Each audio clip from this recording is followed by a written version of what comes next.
Welcome back to Rapture Tales. Don't forget to like, subscribe, and get ready for another story you won't forget.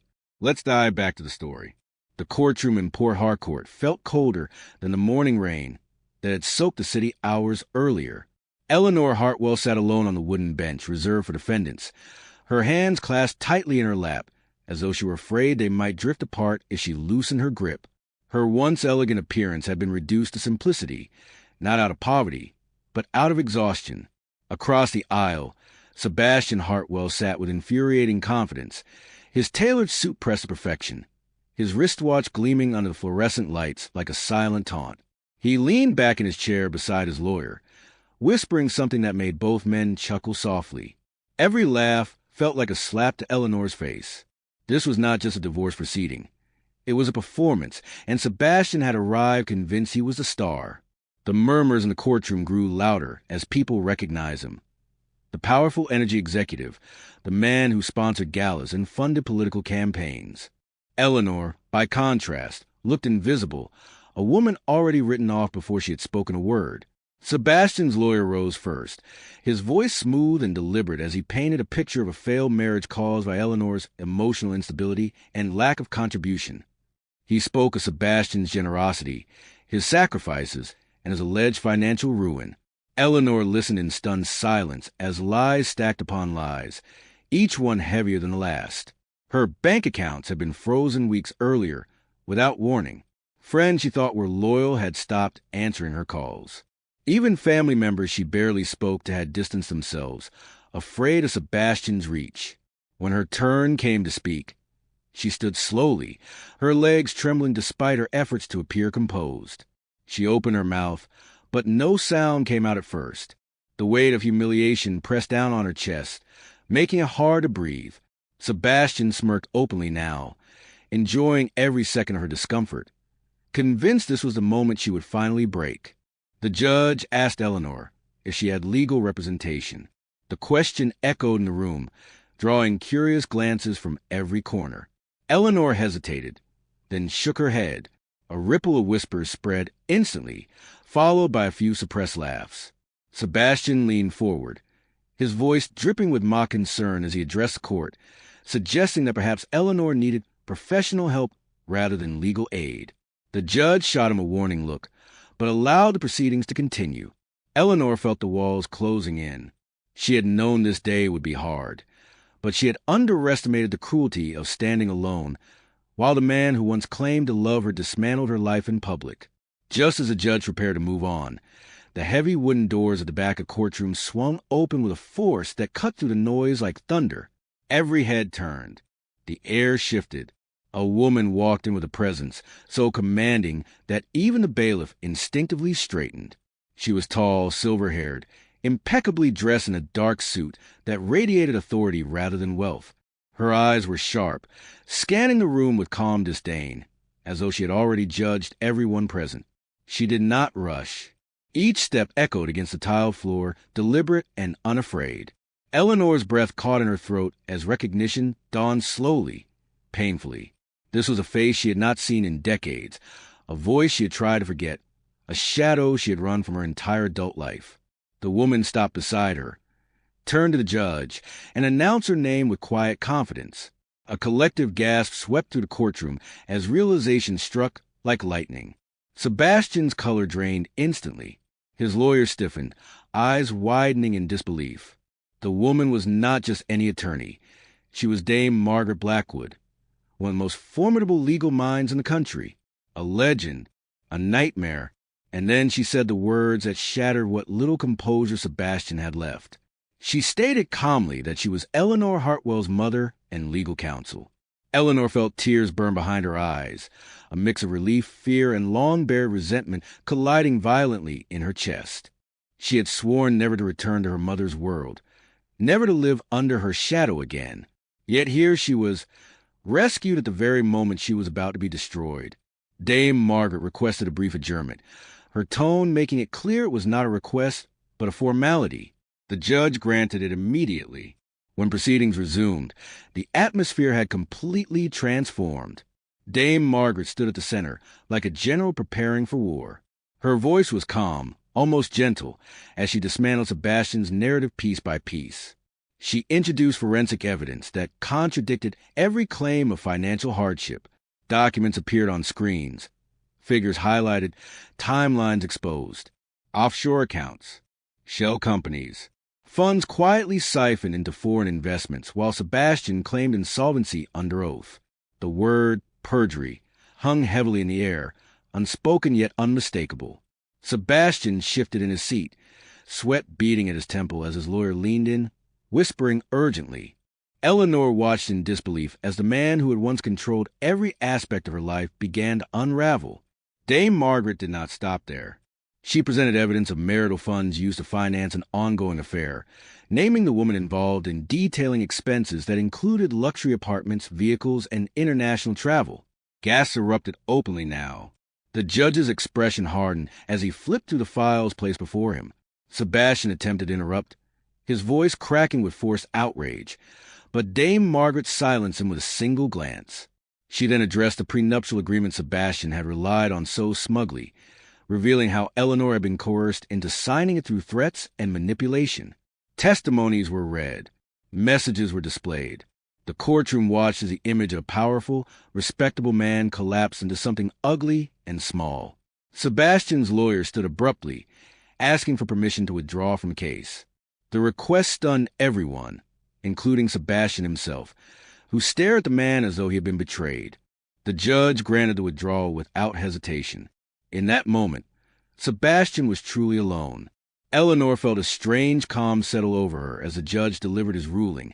Immediate possession of the marital home to Eleanor, all of Sebastian's assets frozen pending investigation, and a referral for criminal prosecution.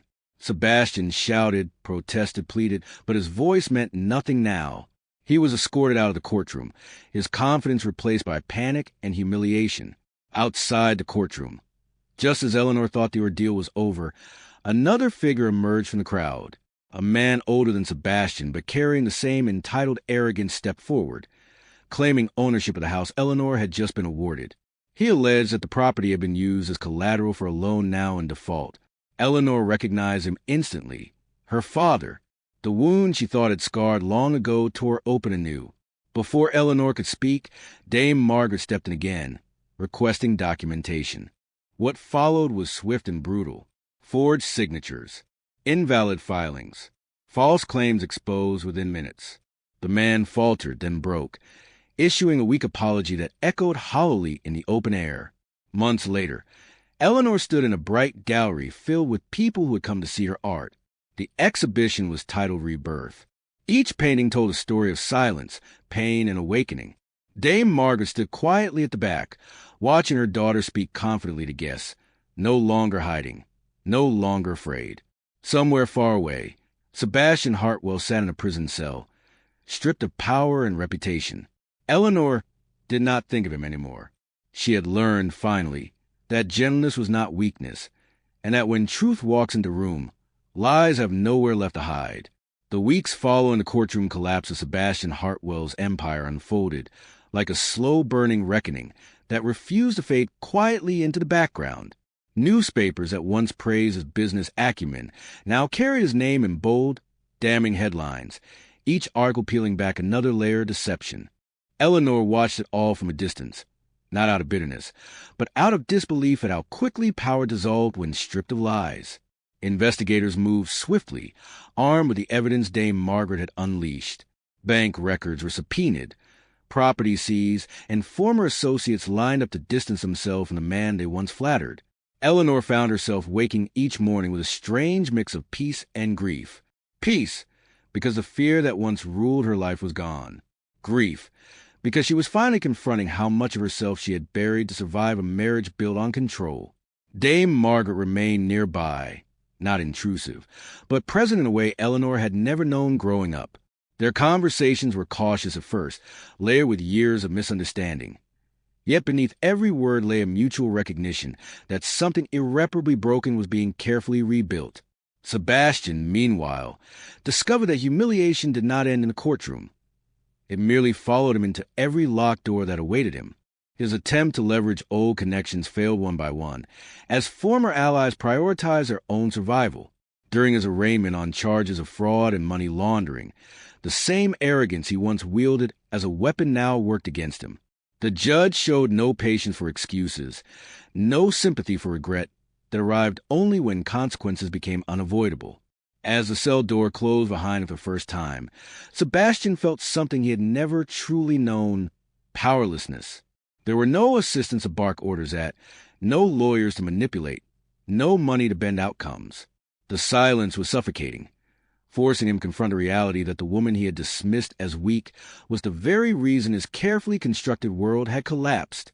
For Eleanor, hearing of his incarceration brought no joy, only a quiet confirmation that justice, though slow, had finally chosen to arrive.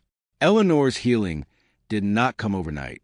Freedom, she learned, could be as overwhelming as captivity when one had grown accustomed to shrinking. She returned to the small studio she once used secretly, reopening canvases she had abandoned years earlier.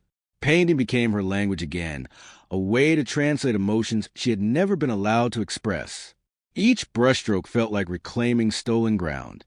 Dame Margaret visited often, sometimes sitting silently as Eleanor worked, sometimes sharing stories of her own sacrifices and mistakes. For the first time, Eleanor saw her mother not as an untouchable legend, but as a woman who had made painful choices in the name of survival. Those conversations stitched together fragments of understanding that neither of them had known how to voice before.